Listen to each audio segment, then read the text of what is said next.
Well, hey there, and welcome to the church video series from Pro Church Tools. Good to see you again. Last lesson, we talked about what camera you should buy, what camera you should use, and today we're moving on to what particular lenses you should be using. So, let's do it. What lenses should I be using? Well, the first thing you should know about lenses is that lenses are always a great investment. Unlike your camera, which I talked about last lesson, which will probably go out of style very, very shortly, lenses don't really do that. And so if you have a very good piece of glass, that can last you for years, decades even. So it's really good to invest in good lenses. If you have the money, put it there rather than in the camera. But if you're anything like me, you probably don't have hundreds upon thousands of dollars to throw around on camera gear, and so we need lens choices that offer us the flexibility while still giving us the highest quality we can. So let's look into the particular different lenses that you can get into. Number one, the lens that came with your camera. Unless you bought the body-only version, your camera came with a lens, and that lens offers a great amount of flexibility for what you need right now. It can probably zoom in and out, and it can give you a wide variety of different lengths, focal lengths to shoot with. But in all honesty, there's only a certain length that kit lens can go with, and so once you're able and ready, ditch that lens and let's move on to the good stuff. Number two, prime lenses. For the videos that we're trying to make, prime lenses are your best friend. First of all, they're super inexpensive. This one I got right here was about $45 on eBay, so crazy cheap and still really high quality. Now, they're not as mechanically complex as a zoom lens because prime lens means that they're a fixed length, which means you can't zoom them in or out. This buddy right here, he's a 50mm, and that's all he'll ever be. How sad, not really. But that's the one thing you should know about prime lenses, they don't zoom in or out. Here's a couple things that you should know about prime lenses. Number one, you should always buy them used, like I did with this guy on eBay, $45. They're incredibly inexpensive because they're not so great for photography. If you're familiar with photography, one of the key things that you usually need is the ability to zoom in and out. And because prime lenses don't have that ability, they're not really that popular. So for the few of us that are using the video function within the DSLR cameras, this is a big way for you and I to capitalize on this because of their lack of demand, they're incredibly inexpensive. So look up on eBay, that's the place to go.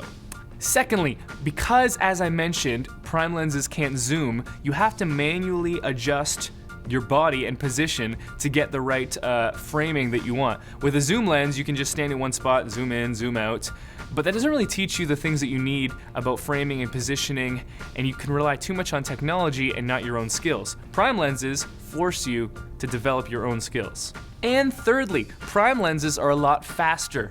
That's basically a camera term that means that they can open up a lot wider and let more light in. And because of that, the wider they open, the more beautiful bokeh and shallow depth of field you can get. If you can't open a lens wide enough, it won't get the nice, super shallow depth of field you might be aiming for. And the other nice thing about a lens being able to open up really wide is that it can allow more light. And when you're shooting in places that aren't properly lit, shooting in a dark area or at night, having that flexibility to get as much light as possible into your lens is a great thing.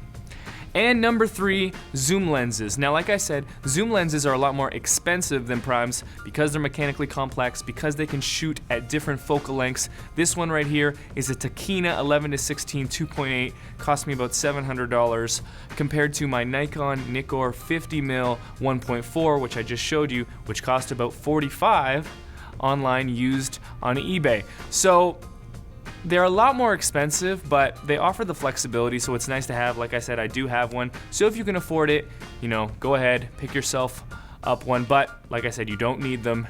So all this talk about different types of lenses begs the question, which lens should I buy? Well, the first thing you need to know before you know what lenses you want is you need to know the crop factor of your particular camera. If you don't know what a crop factor is, go ahead and watch the next lesson first, which will talk a lot about that to help you understand what it is. So now, once you know the crop factor of your particular camera, these are the two lenses I suggest you getting. I suggest a portrait lens and a wide angle lens. For video, a good lens is a 50mm lens, and the reason for that is because a 50mm lens frames the shot in a very similar way to the way humans see things. But remember, just because it's a 50mm lens doesn't mean it will act like a 50mm lens on your particular camera. So the camera I'm using right now to shoot this little video is the GH2, and the GH2 has a crop factor of 1.8. So if I put a 50mm lens on the GH2, it would become something like an 85mm lens or something close to that. So if I want something to look like a 50 on my GH2, I have to consider the crop factor, and you do for your camera as well, unless you're shooting on a full frame camera like the 5D Mark II. So the lens that I got for my GH2 for a 50mm was actually a Nikon Nikkor 28 2.8. Very good, very sharp, very inexpensive. And so when I put that on the GH2, it comes very close to a 50mm. So always remember, consider your crop factor. So now once you have your 50mm or portrait lens, the things you're going to use it for are anything with people where you have a profile on them, like this right now. So baptism video, interview, testimony, video announcements, anything like that that has a profile on a person, use the 50mm, because like I said, it's very similar to how we see the world, and so it's very familiar when it's on the screen. The second lens I suggest is a good wide angle lens, and like I said, my crop factor on the GH2 is very, very big, so I had to get as wide a lens I could, or it wouldn't have turned out wide at all. So like I said, Tokina 11-16 2.8, that turns out with the crop factor on the GH2 to about a 20 to 30mm lens. And this is what you're going to use the wide angle lens for: landscape shots, anything without people. Wide angle lenses are great for capturing really obviously wide shots. So if you're in a tight space, you can get most of the room or frame that you're trying to grab.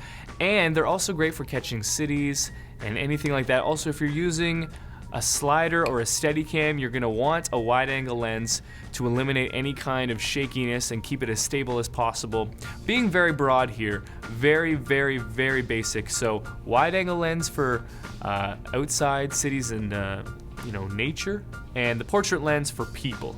So there you go. If you're just starting out, go out and grab these two lenses, a portrait lens and a wide lens. The links for these particular ones are in the description. Also, go over to Pro Church Tools, sign up, join the community, and get your very free, very, very free ebook that I wrote called The 5 Commandments of Church Media, and we will see you the next lesson.